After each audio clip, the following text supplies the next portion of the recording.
Israel versus Iran ನಡುವೆ ಯುದ್ಧ ವಿಪರೀತವಾಗಿ ಜೋರಾಗ್ತಾ ಇದೆ. ಇದರ ನಡುವೆ ಇಸ್ರೇಲ್ನಲ್ಲಿ ಸಿಗಾಕೊಂಡಿದ್ದ ಕನ್ನಡಿಗರು ಸದ್ಯ ಸೇಫ್ ಅನ್ನೋ ಸುದ್ದಿ ಕೇಳಿ ಬರ್ತಾ ಇದೆ.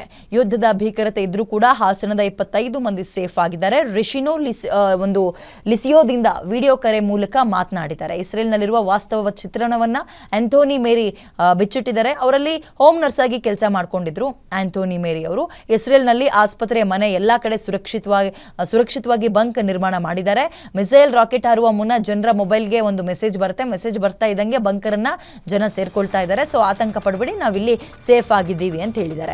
ಬಂಕರ್ ನಮ್ಗಳಿಗೆ ಹೊಸ ಅನುಭವ, ಬಟ್ ಇಸ್ರೇಲ್ ಏನ್ ಗೊತ್ತಾ, ಅದು ಹುಟ್ಟಿದಾಗಿನಿಂದಲೂ ಕೂಡ ಅದರ ಅಸ್ತಿತ್ವಕ್ಕೋಸ್ಕರ ಅದು ಹೋರಾಟ ಮಾಡಿಕೊಂಡು ಯುದ್ಧಗಳನ್ನ ಮಾಡ್ಕೊಂಡೇ ಬಂದಿರುವಂತಹ ದೇಶ.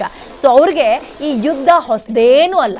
ಇಸ್ರೇಲ್ ವರ್ಸಸ್ ಪ್ಯಾಲೆಸ್ತೈನಿಯರು, ಇಸ್ರೇಲ್ ವರ್ಸಸ್ ಸದ್ಯ ಇರಾನ್ ಆಗ್ತಾ ಇದೆ, ಇಸ್ರೇಲ್ ವರ್ಸಸ್ ಹಮಾಸ್ ಉಗ್ರರು, ಇಂತಹ ಯುದ್ಧಗಳನ್ನು ಇಸ್ರೇಲ್ ಬಹಳಷ್ಟು ನೋಡ್ಕೊಂಡು ಬಂದಿದೆ. ಆ್ಯಂಡ್ ಸರ್ವೈವ್ ಆಗ್ತಾ ಇರುವಂಥದ್ದೇ ಈ ಯುದ್ಧಗಳಿಂದ. ಬಹಳ ಪುಟ್ಟು ದೇಶ ಅದು.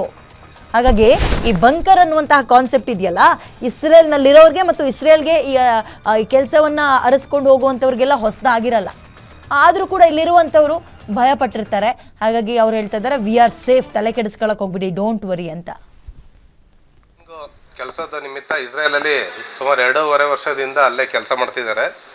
ಅವರು ಟೆಲ್ ಅವೀವ್ ಸಮೀಪದ ಒಂದು ರಿಶೋನ್ ಲೀಜಿಯೋನಲ್ಲಿ ಇದ್ದಾರೆ. ಅಲ್ಲೂ ಕೂಡ ಬಾಂಬ್ ದಾಳಿ ಅತಿ ಹೆಚ್ಚಿನ ಪ್ರಮಾಣದಲ್ಲಿ ಆಗಿದೆ. ಇವರ ಅಕ್ಕಪಕ್ಕ ಎಲ್ಲ ಅಪಾರ್ಟ್ಮೆಂಟ್ಗೂ ಕೂಡ ಕೆಲವೊಂದು ಅನಾಹುತಗಳಾಗಿದೆ. ಆದರೆ ದೇವರ ದಯೆಯಿಂದ ಇವರಿಗೆ ಯಾವುದೇ ರೀತಿಯ ಏನೋ ಒಂದು ಸಮಸ್ಯೆ ಆಗಿಲ್ಲ.